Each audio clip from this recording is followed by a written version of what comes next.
আলহামদুলিল্লাহ, আল্লাহ পাক রব্বুল আলামিনের দরবারে লাখো কোটি শুকর,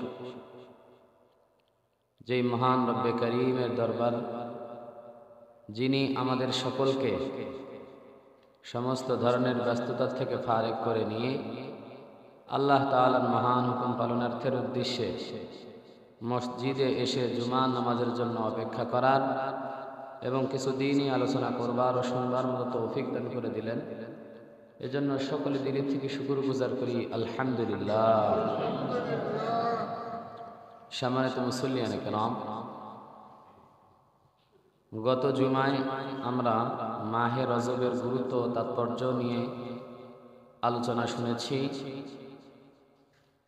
আজকেও মাহে রজবের বিশেষ কিছু কথা আমরা জানব এবং আলোচনা করব ইনশাআল্লাহ।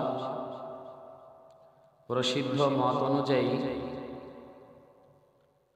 মাহে রজবে আল্লাহ রাসূল সাল্লাল্লাহু আলাইহি ওয়াসাল্লামের মেরাজ হয়েছিল। যদিও বা এতে ইখতিলাফ রয়েছে, মতানৈক্য রয়েছে, তারপরেও এরকম একটা মত পাওয়া যায় যে এই মাসেই 27 তারিখে আল্লাহ রাসূল সাল্লাল্লাহু আলাইহি ওয়াসাল্লামের মেরাজ সংঘটিত হয়েছিল। তো এই মাসে মেরাজ সম্পর্কে কিছু তথ্য আমাদের জানা দরকার। আমরা মেরাজ সম্পর্কে অনেক কিছুই জানি, তবে আজকে যে বিষয়টি নিয়ে আমি আলোচনা করব তা হলো যে এই মেরাজ থেকে কিছু শিক্ষণীয় বিষয় যেগুলো, সেই পয়েন্টগুলো নিয়েই আলোচনা করা হবে। আর বাকি আলোচনাগুলি সংক্ষেপে আপনাদের সামনে তুলে ধরার জন্য চেষ্টা করব ইনশাআল্লাহ। আমরা সকলেই জানি যে আল্লাহ তাআলা তার বান্দা অর্থাৎ রাসূলুল্লাহ সাল্লাল্লাহু আলাইহি ওয়াসাল্লামকে সশরীরে জাগ্রত অবস্থায় নিজের কাছে টেনে নিয়েছিলেন, ডেকে নিয়েছিলেন এবং আল্লাহ তাআলার দিদার লাভ করে জান্নাত জাহান্নাম সবকিছু দেখে চাক্ষুষ প্রমাণ এবং একজন প্রত্যক্ষদর্শী হিসাবে দুনিয়ার জমিনে আল্লাহ রাসূল সাল্লাল্লাহু আলাইহি সাল্লাম ফিরে এসেছিলেন। এবং এই ঘটনাকে সমস্ত মুসলমানদেরকে বিশ্বাস করতে হবে, অন্তরের মধ্যে বিশ্বাস স্থাপন করতে হবে, না হলে তার ঈমান থাকবে না। কেননা এটা কুরআনুল কারীমের, কোরআনের আয়াত দ্বারাই সুস্পষ্ট প্রমাণিত। সুতরাং যে এই মেরাজকে বিশ্বাস করবে না, সে কোরআনের আয়াতকে অস্বীকার করবে। সূরাত বনী ইসরাঈলের প্রথম আয়াতে আল্লাহ তাআলা ঘোষণা জানিয়ে দিয়েছেন, সুবহানাল্লাযী আসরা বিআবদিহি লাইলান মিনাল মাসজিদিল হারাম ইলাল মাসজিদিল আকসা আল্লাযী বারাকনা হাওলাহু লিনুরিয়াহু মিন আয়াতিনা ইন্নাহু হুয়াস সামিউল বাসীর। যে আয়াতে কারীমার মোটামুটি অর্থ হলো এই যে মহা পবিত্রময় আল্লাহ তাআলা তিনি, যিনি তার বান্দা অর্থাৎ রাসূলুল্লাহ সাল্লাল্লাহু আলাইহি ওয়াসাল্লামকে এক রাতের মধ্যেই মসজিদে হারাম থেকে মসজিদে আকসা পর্যন্ত ভ্রমণ করিয়েছেন। সুবহানাল্লাহ। আল্লাহ তাআলা বলেন, যার চতুর্দিকে বরকত দ্বারা আমি ভরপুর করে দিয়েছি। আর এই মেরাজটা বা এই ভ্রমণটা করিয়েছিলাম, এর কারণ কি? আল্লাহ নিজেই বলেন, লিনুরিয়াহু মিন আয়াতিনা, আমার নিদর্শন সমূহ দেখানোর জন্য। একজন প্রত্যক্ষদর্শী, চাক্ষুষ চোখে দেখেছে এমন একজন সাক্ষী বা এমন একজন প্রত্যক্ষদর্শী প্রয়োজন। এজন্য আল্লাহ তাআলা নিজের নিদর্শন দেখানোর জন্য, নিজের সাম্রাজ্য দেখানোর জন্য, নিজের কি ক্ষমতা, এই ক্ষমতা দেখানোর জন্য আল্লাহ রাসূল সাল্লাল্লাহু আলাইহি ওয়াসাল্লামকে আল্লাহ তাআলা কাছে ডেকে নিয়েছিলেন। তো আমরা জানি যে এই মেরাজের দিন, বছর, তারিখ সবকিছু নিয়েই ইখতিলাফ রয়েছে, মতানৈক্য রয়েছে। অনেকেই বলেন যে নবুয়তের একাদশ বছরে এই মেরাজ ঘটেছিল। কেউ বলে যে হিজরতের 6 মাস পূর্বে, কেউ বলে 1 বছর পূর্বে, কেউ বলে 2 বছর পূর্বে, কেউ বলে 1 মাস পূর্বে, কেউ বলে 3 মাস পূর্বে। এভাবে মতনৈক্য রয়েছে কখন মেরাজটা হয়েছিল। আবার মাস নিয়েও মতনৈক্য, কেউ বলে রবিউল আউয়াল, কেউ বলে রবিউল সানি, কেউ বলে রজব, কেউ বলে শাওয়াল, কেউ বলে রমজান। কিন্তু প্রসিদ্ধতম মত একটা পাওয়া যায়, যে মতে বলা হয় যে রজব মাসের 27 তারিখে আল্লাহ রাসূল সাল্লাল্লাহু আলাইহি ওয়াসাল্লামের মেরাজ হয়েছিল। কিন্তু অন্য অন্য বর্ণনায়ও বোঝা যায় যে অন্য মাসেও হওয়াটা সম্ভাবনা রয়েছে। তো আল্লাহ রাসূল সাল্লাল্লাহু আলাইহি ওয়াসাল্লামের এই যে মেরাজ, এত বড় একটা ঘটনা ঘটলো, কিন্তু মনে রাখা হলো না, নির্দিষ্ট করে রাখা হলো না কোন মাসে হলো, মতনৈক্য কেন, এর কারণ সম্পর্কে মুহাক্কিক উলামায়ে কেরামগণ বলেন যে এর 2টা কারণ। একটা হলো যে তখনকার সময়ে আরবদের মাঝে কোনো কিছু গুরুত্বপূর্ণ বিষয় লিখে রাখার প্রচলন ছিল।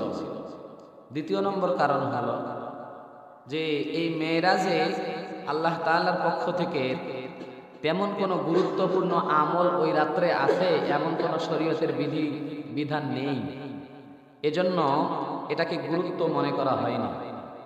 যদিও বা ঘটনা ঈমানের বিষয়, বিশ্বাস রাখতে হবে, কিন্তু সেই রাত্রে কোনো বিশেষ আমল রয়েছে, কোনো বিশেষ নামাজ বা ইবাদত রয়েছে, এরকম কোনো বর্ণনা না থাকার কারণে এটাকে গুরুত্ব দেওয়া হয়নি, যার কারণে মানুষের মাঝে মতনৈক্য সৃষ্টি হয়েছে। আসলে মূলত মেরাজ কবে হয়েছিল, মেরাজের সূচনা বা ঘটনা কিভাবে শুরু হলো আমরা সকলেই জানি।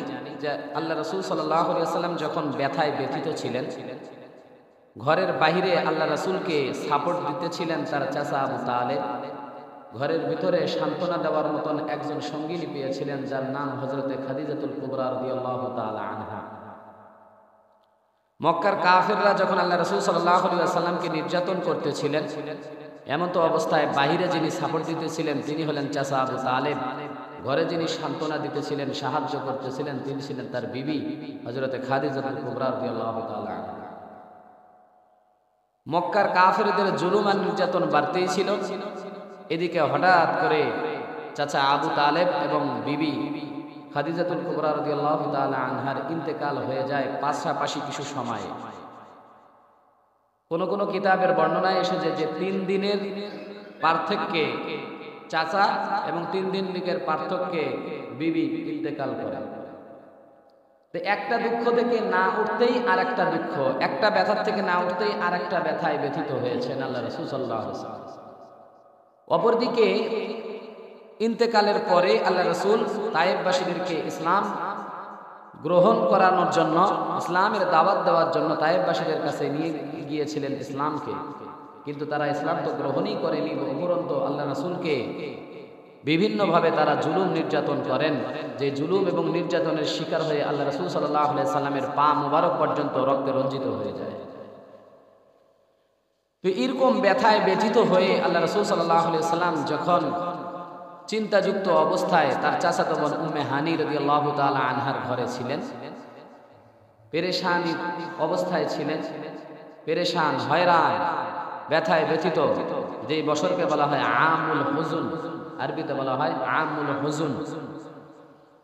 তো আল্লাহ তাআলা আল্লাহ রাসূলকে সান্ত্বনা দেওয়ার জন্য, মনোরঞ্জনের জন্য আল্লাহ তাআলা তার পয়গম্বর রাসূলুল্লাহ সাল্লাল্লাহু আলাইহি ওয়াসাল্লামকে আরশে আজিমে ডেকে নিয়ে দেখাইলেন, ওগো পয়গম্বর, আপনি ব্যথায় ব্যথিত হবেন না, চিন্তিত হবেন না।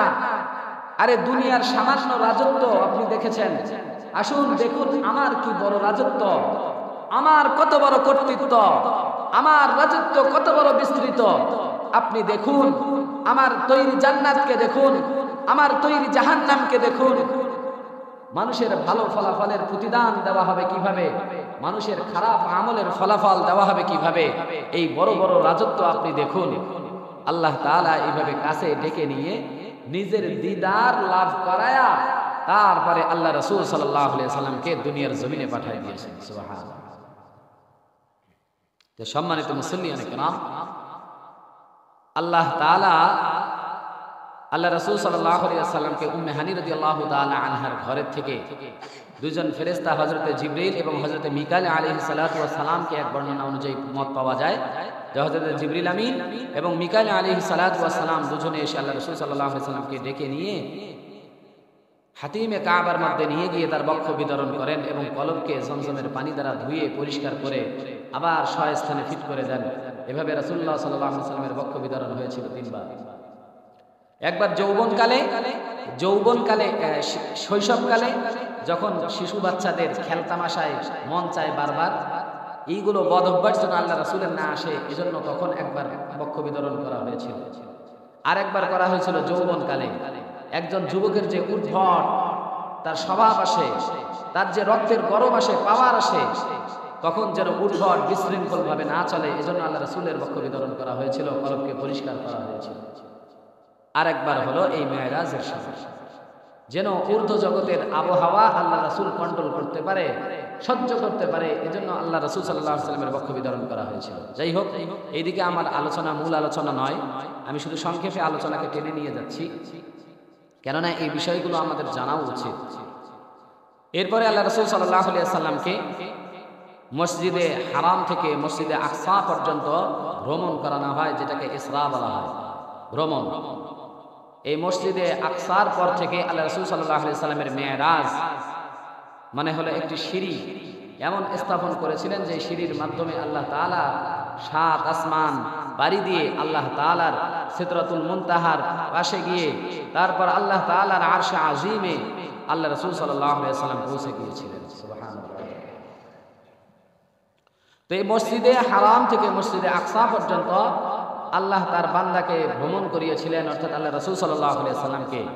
এই ভ্রমণে আল্লাহ রাসূল সাল্লাল্লাহু আলাইহি ওয়াসাল্লামকে আলমে বারযাক মানে হলো কবরের কি আযাব, কবরে কি ধরনের শাস্তি রয়েছে, কবরের অবস্থা কি রকম এবং জাহান্নামের কিছু শাস্তি আল্লাহ রাসূল সাল্লাল্লাহু আলাইহি ওয়াসাল্লামকে আল্লাহ তাআলা এই ভ্রমণের রাত্রে দেখিয়েছিলেন। কি কি অপরাধের কারণে কি কি শাস্তি হতে পারে আজকে আমরা এই বিষয়টা জানব। এরপরে আল্লাহ রাসূল সাল্লাল্লাহু আলাইহি ওয়াসাল্লাম আল্লাহ তাআলার দরবারে কি হাদিয়া নিয়ে এসেছিলেন উম্মতদের জন্য, এই দুইটি পয়েন্ট অত্যন্ত গুরুত্বপূর্ণ, এজন্য এই দুইটি পয়েন্টে ইনশাআল্লাহ আলোচনা করা হবে।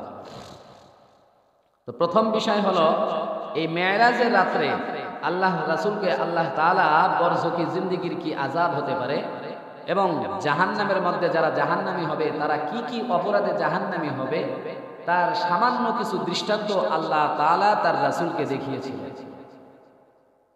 এর মধ্য থেকে আল্লাহ রাসূল সাল্লাল্লাহু আলাইহি ওয়াসাল্লাম দেখতেছিলেন, যাইতেছিলেন আর দেখতেছিলেন যে একদল মানুষের নখগুলো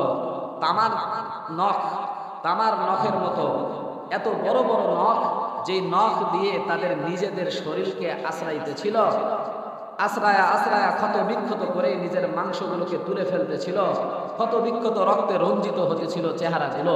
আল্লাহ রাসূল সাল্লাল্লাহু আলাইহি ওয়াসাল্লাম হযরতে জিবরিল আমিনকে ডাক দিয়ে বলেন, ও জিবরিল আমিন, এরা কারা, কি জন্য এদেরকে এই শাস্তি দেওয়া হচ্ছে? হযরতে জিবরিল আমিন ডাক দিয়ে বলেন, ওগো পয়গম্বর, এরা হলো ওই সমস্ত বান্দা যারা দুনিয়ার জমিনের মধ্যে একে অপরের গীবত শিকায়েত করে বেড়াইতো, যারা আল্লাহর জমিনের উপরে মানুষের দোষ শুধু তালাশ করে বেড়াইতো।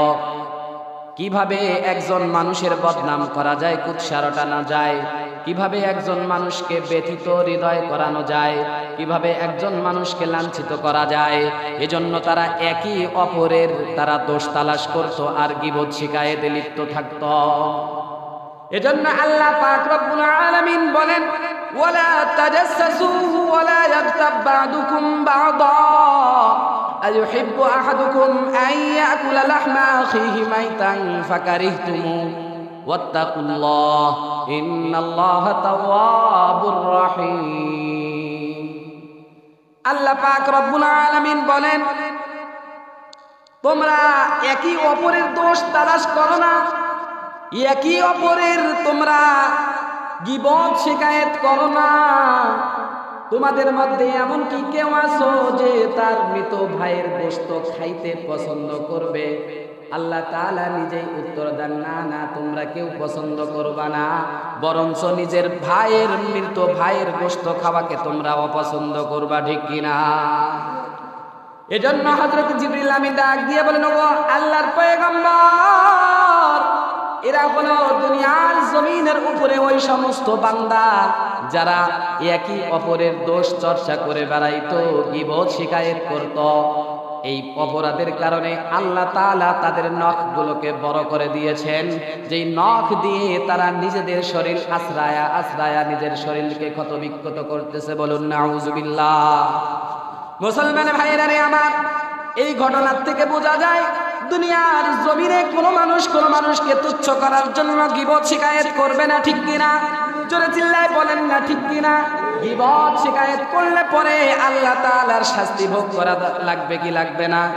এজন্য গীবত শিকায়েত করা যাবে না, ঠিক কিনা? দ্বিতীয় নম্বরে আল্লাহর পয়গম্বর সামনে যখন আরেকটু অগ্রসর হলেন, অগ্রসর হওয়ার পরে দেখলেন এক ব্যক্তি রক্তের নদীতে হাবুডুবু খাইতেছে আর পাথর চাবাইতেছে। রক্তের নদীতে হাবুডুবু খাইতেছে আর পাথরগুলো মরমর কর কর করে চাবাইতেছে আর খাইতেছে। আল্লাহর পয়গম্বর হযরত জিবরিল আমিনকে ডাক দিয়ে বলেন, ওগো জিবরাইল, এই সমস্ত ব্যক্তি কারা? কি জন্য তাদেরকে এত বড় শাস্তি দেওয়া হইতেছে?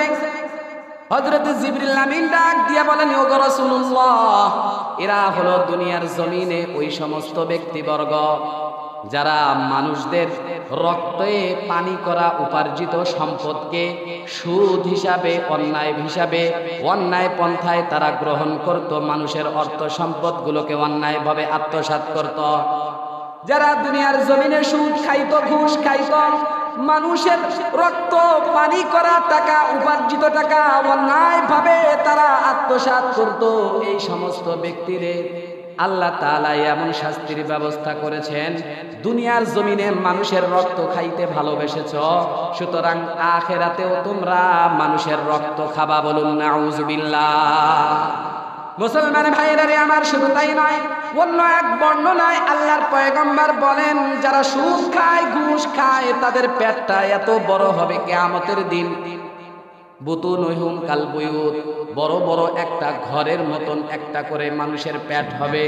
এই পেটের ভিতরে বাহির থেকে দেখা যাবে বড় বড় অজগর সাপ দৌড়াদৌড়ি করতেছে।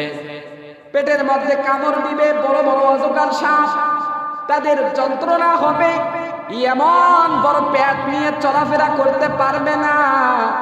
আল্লাহর পয়গম্বর বলেন, যারা দুনিয়ার জমিনের উপরে সুদ খাইতো, ঘুষ খাইতো, এদের কাল কিয়ামতের ময়দানে আল্লাহ তাআলা এই পরিমাণ শাস্তি দিবেন। বলুন নাউজুবিল্লাহ।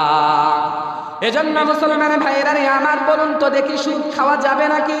না না না, সুদ ঘুষের থেকে মানুষকে বিরত থাকতে হবে কি হবে না? জোরে চিল্লায় বলেন না, হবে কি হবে না? সুদ ঘুষ এর দ্বারের কাছেও যাওয়া যাবে না। না হলে আল্লাহর পয়গম্বর বলেন, ওই ব্যক্তিদেরকে রক্তের নদীতে হাবুডুবু খাইতে হবে, তাদেরকে পাথর চিবায়া চিবায়া খাইতে হবে, তাদেরকে কাল কিয়ামতের ময়দানে পেটটা এমন বড় করে দেওয়া হবে, যেই পেটের ভিতরে অজগর সাপ ঢুকে তাদের পেটের মধ্যে কামড়া কামড়ি শুরু করে দিবে। বলুন নাউজুবিল্লাহ।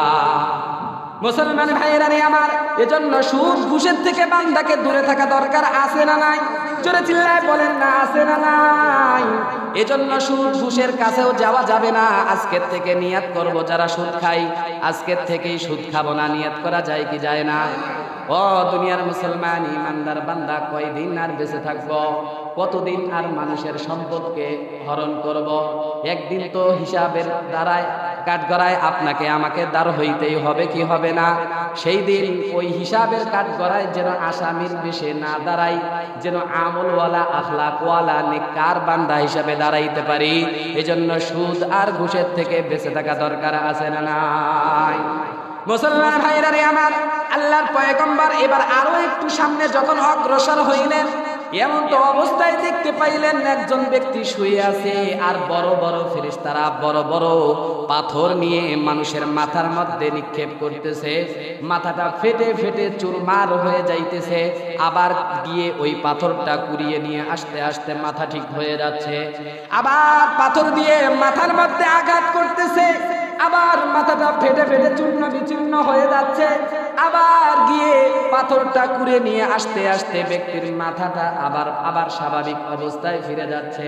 আল্লাহর পয়গম্বর হযরত জিবরিল আমিনকে ডাক দিয়ে বলেন, ও জিবরিল আমিন, এই কোন ব্যক্তি আর কি অপরাধের কারণে তাকে এই শাস্তি দেওয়া হচ্ছে? হযরত জিবরিল আমিন ডাক দিয়ে বলেন, ইয়া রাসূলুল্লাহ, ইয়া হাবিবাল্লাহ, এরা দুনিয়ার জমিনে ওই সমস্ত ব্যক্তি ছিল যারা নামাজ পড়তো না, নামাজে অবহেলা করত। এই ধরনের ব্যক্তিদের জন্য আল্লাহ তাআলা কিয়ামত পর্যন্ত কবরের জিন্দেগিতে এই শাস্তির ব্যবস্থা করেছেন। বলুন নাউজুবিল্লাহ। মুসলমান ভাইয়েরা রে আমার, এজন্য বলুন তো দেখি, 5 ওয়াক্ত নামাজ সঠিক সময়ে আদায় করা দরকার আছে না নাই? যারা আদায় করবে না তাদের জন্য আল্লাহ তাআলা শাস্তির ব্যবস্থা করে রেখে দিয়েছেন। এজন্য দুনিয়ার জমিনেই থাকা অবস্থায় সতর্ক হওয়া দরকার আছে না নাই? 5 ওয়াক্ত নামাজ সঠিক সময়ে আদায় করা দরকার আছে না নাই? 5 ওয়াক্ত নামাজ আদায় করলে পরে আল্লাহ তাআলার সন্তুষ্টি লাভ করা যাবে। মুসলমান ভাইয়েরা রে আমার, যারা 5 ওয়াক্ত নামাজে অবহেলা করে, অলসতা করে, তাদের জন্য এই শাস্তির বিধান আল্লাহ তাআলা রেখে দিয়েছেন। এজন্য এই শাস্তির থেকে বাঁচার জন্য চেষ্টা দুনিয়ায় থাকতে করতে হবে, কি হবে না? এজন্য 5 ওয়াক্ত নামাজ আদায় করার নিয়ত করা যায় কি যায় না? শুধু জুমার দিনের নামাজ নয়, 5 ওয়াক্ত নামাজ দৈনিক আল্লাহ আপনার আমার উপরে ফরজ করেছেন, ঠিক কি না? এজন্য মুসলমান ভাইরা রে আমার, 5 ওয়াক্ত নামাজ পড়বো তো, আজকের থেকেই পড়বো তো, বলেন না ইনশাআল্লাহ? আল্লাহ সকলকে কবুল করে নেন, সকলে বলি আমিন। এরপরে আল্লাহর পয়গম্বর যখন আরেকটু সামনে অগ্রসর হলেন, এরপর আল্লাহর পয়গম্বর দেখতে পাইলেন কিছু লোক বসা রয়েছে, তাদের সামনে 2 ড্যাগ গোশত রাখা আছে। এক ড্যাগের মধ্যে রাখা আছে, একটা পাতিলের মধ্যে সুন্দর সুন্দর ভুনা গোশত রাখা আছে, আর এক ব্যাগের মধ্যে কাঁচা মাংস, পচা সরা মাংসগুলো রাখা আছে। এই ব্যক্তিরা ভালো ড্যাগ আর ভালো পাতিল দেখে মাংস দিয়ে রান্না করা গোশত, সুন্দর ভুনা গোশত, এই গোশতগুলো তুলে খায় না। ওই যে পচা সরা কাঁচা মাংস রয়েছে, সেই ড্যাগ থেকে তারা মাংস, পচা মাংস তোলে আর খায়। আল্লাহর পয়গম্বর হযরত জিবরিল আমিনকে ডাক দিয়ে বলেন, ও জিবরিল, এরা কারা আর কি অপরাধে তাদেরকে এই শাস্তি দেওয়া হচ্ছে? হযরত জিবরিল আমিন ডাক দিয়ে বলেন, নগো পয়গম্বর, এরা আল্লাহর জমিনের উপরে ওই সমস্ত ব্যক্তিবর্গ ছিল যাদের ঘরের মধ্যে হালাল বিবি ছিল, যাদের ঘরের মধ্যে হালাল স্বামী ছিল। এই হালাল বিবি আর হালাল স্বামীর দিকে না তাকায়া, ভ্রুক্ষেপ না করে, উপরন্ত বদমেজাজি এবং বাহিরের বেপর্দা যেই নারী ছিল, অন্য পর পুরুষ আর অন্য পর নারীর দিকে আকৃষ্ট ছিল। নিজের হালাল স্ত্রীর কাছে আসতো না, মজা নিত অন্য বেপর্দা নিশীন নারীর কাছ থেকে নিত, অন্য পর পুরুষের কাছে মজা নিত, তাদের কাছে রাত কাটাইতো। এমন ধরনের যেই ব্যক্তিরা নিজের হালাল বউয়ের দিকে না তাকায়া অন্য পর নারীর দিকে তাকাইতো, তাদেরকে আজকে এইভাবে শাস্তি দেওয়া হচ্ছে। পাকানো গোশত তাদের কাছে ভালো লাগে না, কাঁচা মাংস তারা খাচ্ছে। বলুন নাউজুবিল্লাহ। মুসলমান ভাইরা রে আমার, এজন্য চোখের দৃষ্টিকে ঠিক রাখা দরকার আছে না নাই? পর নারীর দিকে তাকানো যাবে না, পর পুরুষের দিকে তাকানো যাবে না। যদি তাকাই তাহলে কাল কিয়ামতের ময়দানে ভয়ঙ্কর শাস্তি আল্লাহ তাআলা রেখে দিয়েছেন, যে কাঁচা মাংস আর পচা মাংস খাইতে হবে। বলুন ঠিক কিনা? মুসলমান ভাইরা রে আমার, এরপরে আল্লাহর পয়গম্বর যখন আরো সামনের দিকে অগ্রসর হইলেন, এমন তো অবস্থায় দেখতে পাইলেন একটা কেমন যেন তন্দুরের চুলার মতো একটা চুলার মধ্যে আগুন জ্বালানো হচ্ছে। যেই আগুনের মধ্যে একদল নারী আর পুরুষ উলঙ্গ অবস্থায় রয়েছে। আগুনের শিখায়, আগুনের লাভায় একবার উপরের দিকে আসে আর একবার নিচের দিকে যায়, একবার উপরের দিকে চলে আর একবার নিচের দিকে নেমে যায়। এইভাবে তারা উপরে আর নিচে নামতে ছিল। আর তাদের শরীর থেকে দুর্গন্ধযুক্ত গন্ধ বের হইতেছিল। সাপ আর বিচ্ছু অগ্নিশিখার মধ্যে তাদের লজ্জা স্থানগুলোকে কামড়াইতেছিল আর কষ্ট দিতেছিল। আল্লাহর পয়গম্বর দেখার ফলে হযরতে জিবরিল আমিনকে ডাক দিয়ে বলেন, ও জিবরিল আমিন, এরা কারা, কি জন্য তাদেরকে এই শাস্তি দেওয়া হচ্ছে? হযরতে জিবরিল আমিন ডাক দিয়ে বলেন, ও পয়গম্বর, এরা হলো ওই সমস্ত ব্যক্তি যারা আল্লাহর জমিনের উপরে জিনা ব্যভিচারে লিপ্ত থাকতো, আল্লাহর হুকুমকে পালন করত না, পর্দা অবস্থায় থাকতো না, জিনা ব্যভিচার করাটাই তাদের কাজ ছিল। এই ধরনের ব্যক্তির জন্য আল্লাহ তাআলা কিয়ামতের ময়দানে তাদের জন্য এই আযাবের ব্যবস্থা করে রেখে দিয়েছেন। বলুন নাউযুবিল্লাহ। মুসলমান ভাইরা রে আমার, অন্য এক বর্ণনায় এসেছে আল্লাহর পয়গম্বর বলেন যে তোমরা যারা জিনা করবা, ব্যভিচার করবা, তাদের মধ্য থেকে যেই ছেলে আর মেয়ে জিনা ব্যভিচার করবে তাদের একজনকে একবার আগুনের করা হবে, একজনকে একবার মাটির করা হবে। ছেলেটাকে যদি মাটির করা হয়, মেয়েটাকে আগুনের করা হবে। আবার যদি মেয়েটাকে আগুনের করা হয়, ছেলেটাকে আবার মাটির করা হবে। এরপরে আল্লাহ তাআলার পক্ষ থেকে হুকুম দেওয়া হবে, যাও তোমরা মেলামেশা করো। বলুন তো দেখি, মাটির তৈরি মানুষ যদি আগুনের তৈরি কোনো মানুষের সঙ্গে মেলামেশা করে, তাহলে ওই মানুষের অবস্থা ভয়ানক হবে কি হবে না? ও দুনিয়ার মুসলমান ইমানদার বান্দা, আল্লাহর গোলাম, আল্লাহর পয়গম্বর বলেন তাদেরকে এইভাবে শাস্তি দেওয়া হবে যারা জিনা ব্যভিচার করত দুনিয়ার জমিনের উপরে। এজন্য বলুন তো দেখি, জিনা করা যাবে নাকি? জিনার মতো বড় গুনাহ থেকে বেঁচে থাকতে হবে কি হবে না? আল্লাহ তাআলা বলেন, ওয়ালা তাকরাবুজ জিনা, তোমরা জিনা করবা তো দূরের কথা, জিনার নিকটবর্তীও কখনো হয় না, ঠিক কিনা? মুসলমান ভাইরা রে আমার, এজন্য জিনার মতো বড় গুনাহ থেকে বেঁচে থাকতে হবে কি হবে না? কে কে রাজি আছি জিনার মতন গুনাহ করব না? দুহাত তুলে দেখাই। আল্লাহ সকলকে কবুল করেন, সকলে বলে আমিন। নিজের সন্তানদেরকেও জিনার নামক গুনাহ থেকে বাঁচাইতে হবে কি হবে না? এজন্য বড় বড় স্মার্টফোনের থেকে বিশেষ করে সতর্ক, ঠিক কিনা? যুবক ভাইদেরকে স্মার্টফোনে তাদেরকে আসক্তির দিকে নিয়ে যায়, মেয়েদের দিকে আসক্তি বাড়ায়, ঠিক কিনা? এজন্য আসক্তি বাড়ে, মেয়েদের প্রতি আসক্তি বাড়ে, এমন কাজের থেকেও, এমন চিজ এবং আসবাবের থেকেও বিরত থাকা দরকার আছে কিনা? এজন্য যারা বাবাজি রয়েছি তারাও তাদের সন্তানদেরকে খেয়াল রাখবো যেন সন্তানেরাও কখনো জিনা করার জন্য সুযোগ না পায়, ঠিক কিনা? মুসলমান ভাইরা রে আমার, এরপরে আল্লাহর পয়গম্বর যখন আরো একটু সামনে অগ্রসর হইলেন, অগ্রসর হওয়ার পরে দেখলেন একদল মানুষ যারা বড় বড় গাঁটটি, লাকড়ির বড় বড় গাঁটটি মাথায় তোলার জন্য চেষ্টা করতেছে, তুলতে পারেন না। আবার গাঁটটিটা মাটির মধ্যে রেখে সামনে গিয়ে অগ্রসর হয়ে আরো লাকড়ি জমা করে। আবার সেই লাকড়ির বোঝাটাকে মাথার মধ্যে নেওয়ার জন্য চেষ্টা করে, পারে না। আবার সামনে গিয়ে লাকড়ি জমা করে। উচিত তো ছিল তার লাকড়ি আরো কমানো, কিন্তু সে লাকড়ি না কমায়া লাকড়ি আরো বাড়াইতেছে, ঠিক কিনা? আল্লাহর পয়গম্বর হযরত জিবরিল আমিনকে ডাক দিয়ে বলেন, ওগো জিবরাইল, এরা কারা, কি জন্য তাদেরকে এই শাস্তি দেওয়া হইতেছে? হযরত জিবরিল আমিন ডাক দিয়ে বলেন, ইয়া রাসূলুল্লাহ, ইয়া হাবিবাল্লাহ, এরা দুনিয়ার জমিনের উপরে ওই সমস্ত ব্যক্তি ছিল যাদের উপরে ঋণের বোঝা ছিল, কিন্তু তারপরেও ঋণ পরিশোধ না করে আরো ঋণ বাড়াইতেছিল। ঋণ পরিশোধ না করে আবার ঋণ বাড়াইতেছিল। অমুকের কাছ থেকে ঋণ নিয়েছে, পরিশোধ করে নাই, আবার আরেকজনের কাছে গিয়ে ঋণ করে। এমন ব্যক্তি দুনিয়ার জমিনে পাওয়া যাবে কি যাবে না? এই সমস্ত ব্যক্তিদের কিয়ামতের ময়দানে শাস্তি হবে কি? আল্লাহর পয়গম্বর বলেন যে তারা হলো ওই সমস্ত ব্যক্তিবর্গ হবে যারা দুনিয়ার জমিনের উপরে মানুষের ঋণ পরিশোধ করতো না, আরো ঋণ নিত। তাদের জন্য কিয়ামতের ময়দানে আল্লাহ তাআলা বড় বড় বোঝা তাদের মাথায় উঠাই দিবেন, আরো তারা লাকড়ি বহন করবে, কিন্তু মাথার মধ্যে বোঝা বহন করতে পারবে না, ঠিক কিনা?